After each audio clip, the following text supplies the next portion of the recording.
طرح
جب ہو چکے عباس دلاور یہ غلام آل نبی میں تھا وفادار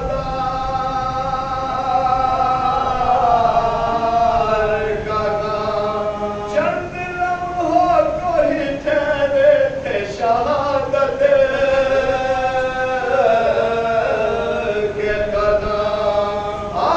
اکبر سے یہ کہنے لگے سلطان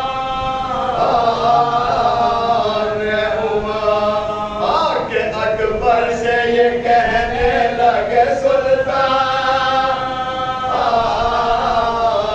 عمر ہم نہ جائے کہیں یہ مجھے نوانی دے دو مجھے معصوم جوانی دے دو میرے بچے مجھے معصوم جوانی دے دو میرے بچے مجھے معصوم جوانی دے دو بول لیلا میرے پیارے علی اکبر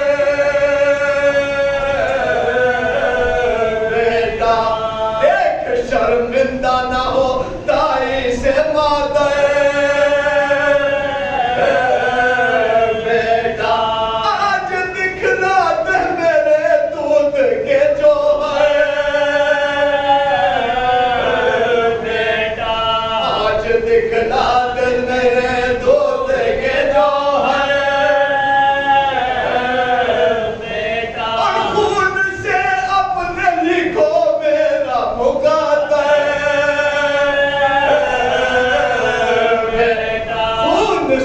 اپنے لکھو میرا مقدر بیٹا سوچ لو اپنے ارادوں میں تمہیں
عليهم أجمعين من الآن إلى قيام يوم الدين.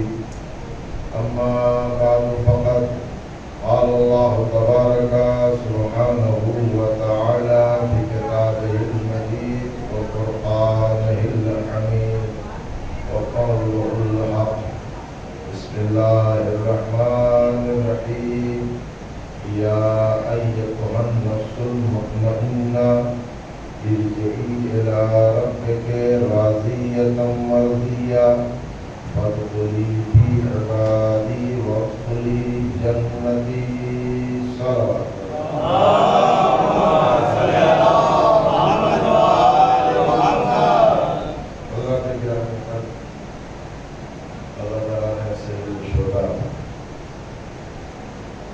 مسلسل حضرات کی خدمت میں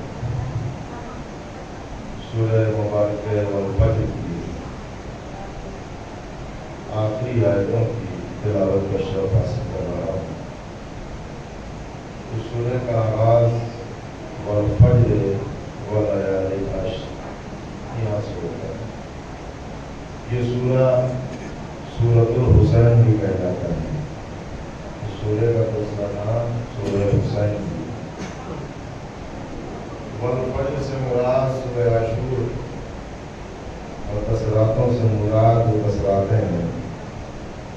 اس لیے یہ اتنی عظیم اور اتنی روحانی رات کائنات میں ملے گی ہی نہیں جتنی کربلا میں تھی.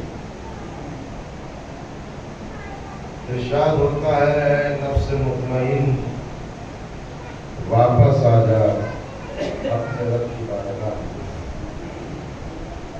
راضیۃ مرضیہ اس حالت میں واپس آنا ہے کہ تو اپنے رب سے راضی ہے اور تیرا رب اس سے راضی. اللہ بلا رہا ہے اے نفس مطمئن. آپ ذرا غور کریے وہ ذات کتنی عظیم ہے. اگر کسی کو مولانا بلائے, کسی کو مجتہد آواز دے, اچھا کس دنیاوی اعتبار سے آئیے, کسی کو ایم ایل اے بلائے, فخر کرتا ہے کہ میں وہ ہوں جس کو ایم ایل اے نے بلایا. کسی کو منسٹر بلائے اور فخر کرتا ہے کہ مجھے منسٹر نے بلایا. کسی کو چیف منسٹر بلائے وہ اپنی فلیکسی لگا دے گا پورے شہر میں کہ میں وہ ہوں کہ جس کو چیف منسٹر نے بلایا. اور اگر کسی کو پی ایم بلائے بہت فخر ہوتا ہے, پورا قبیلہ قصیدہ پڑھے گا. حسین کو کسی عالم و مجتہد اور کسی منسٹر نے نہیں بلایا. حسین کا کمال یہ ہے کہ حسین کا رب بلا رہا ہے. صلوات پڑھ کے تھوڑا تھوڑا سا آگے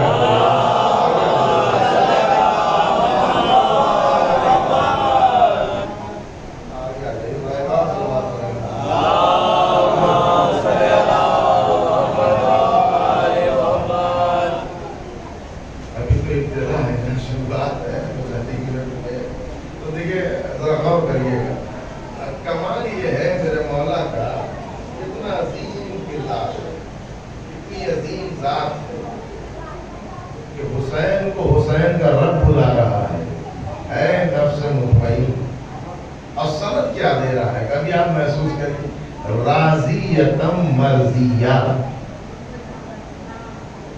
تو اپنے رب سے راضی ہے اور تیرا رب. اچھا یہ بتائیے کہ کائنات میں جتنے ہیں اللہ سے تو سب راضی ہیں نا. کوئی آپ کو ایک ایسا نہیں ملے گا کہ کہتا ہوں اللہ سے ناراض ہے. جتنے ہیں سب راضی ہیں اللہ سے. تو اللہ سے راضی ہونا یہ کمال نہیں ہے. میرے مولا کا کمال یہ ہے کہ حسین کا رب حسین سے راضی ہے. راضیۃ مرضیہ. پلٹا واپس ہے. کیوں؟ میرا دل ذرا سا غور کریے گا. آج میں آپ کی خدمت میں جو عرض کرنا چاہ رہا ہوں وہ یہ کہ ہمارے پاس جو کردار ہے اہل بیت کی شکل میں اور جو کیریکٹر ہے آل محمد کی شکل میں, جو سیرت ہے ان کی شکل میں وہ کسی مسلک اور فرقے کے لیے نہیں، کسی محدود علاقے کے لیے نہیں، بلکہ یہ پوری انسانیت کے لیے ہے، یہ پوری انسانیت کے لیے ہے۔ ذرا سا بیدار ہوئیے گا اور یہ دیکھیے گا کہ کردار کتنے بلند ہیں، یہ کتنے عظیم ہیں، کتنے اعلیٰ ہیں۔ دنیا کا ہر رہبر، ہر لیڈر، ہر قائد جب بھی بولتا ہے تو اپنی قوم کے لیے، اپنے مسلک کے لیے، اپنے فرقے کے لیے، اس کے مفاد میں بولے گا، اس کے فائدے میں بولے گا۔ کائنات کا اکلوتا قائد ہے علی۔ جب بھی میرا مولا بولا تو کسی مسلک کے لیے نہیں بلکہ پوری انسانیت کے مفاد میں بولا ہے، پوری انسانیت کے مفاد میں بولا ہے۔ دیکھیے معاملہ خشک ہے لیکن تر بنانے کی کوشش کر رہا ہوں اور چاہ یہ رہا ہوں کہ یہ میسج آپ تک پہنچ جائے، غور کریے گا۔ اس لیے کہ اس نہج پر بولنے میں رسک بہت ہوتا ہے اور معیار یہ ہے کہ اگر دانت کم ہو جائے تو بات ہلکی ہے، تو کوشش یہ کر رہا ہوں دونوں کلائمیکس ہو کے چلتا رہے۔ یہ انفرادیت، یہ امتیاز، یہ خوبی اسی کردار کے پاس ہے کہ جب بھی یہ بولے تو سب کے لیے بولے، قید نہیں ہے۔ علی جب بھی بولتے سب کے لیے، آل محمد کا جو پیغام ہے، جو کردار ہے، وہ سب کے لیے ہے، سب کے لیے۔ اور میرے عزیزو یہی وجہ ہے کہ کوئی ایسا عالم اور اسکالر کائنات میں گزرا ہی نہیں ہے جس نے علی کی شان میں قصیدہ نہ کہا ہو۔ آپ غور کریے گا ذرا سا، کوئی ایسا نہیں ہے۔ اب کتنا بلند اور عظیم کردار ہے آپ محسوس کریے گا۔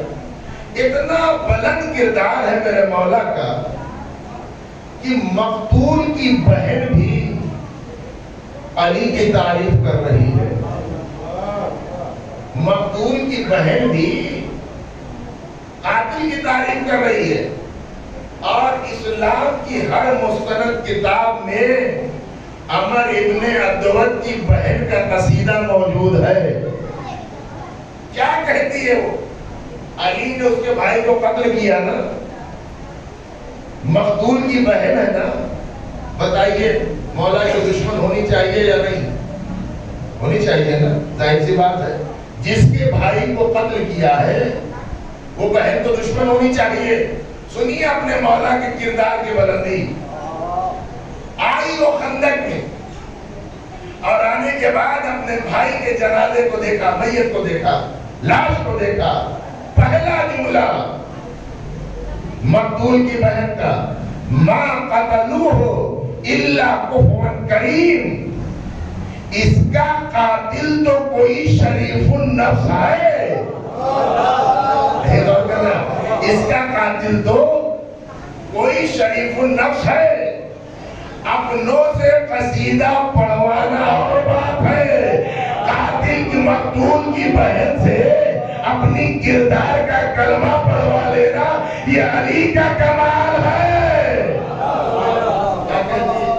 ما قتلوہ، خیریت میرے بھائی، دیکھیے ہمیں وہ مزاج سے بھی واقف ہو گئے نا، کافی تجربہ ہو چکا ہے، ہمیں معلوم ہے کہ آپ بولیں گے کہاں پہ، چلیں گے کہاں پہ، لیکن یہ میسج تو مجھے دینا ہے اور یہ پیغام آپ محفوظ رکھیے گا۔ کیا کہا؟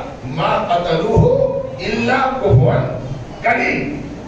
اس کے بعد کہتی ہے، اس کے بعد کہتی کیا کہتی ہے؟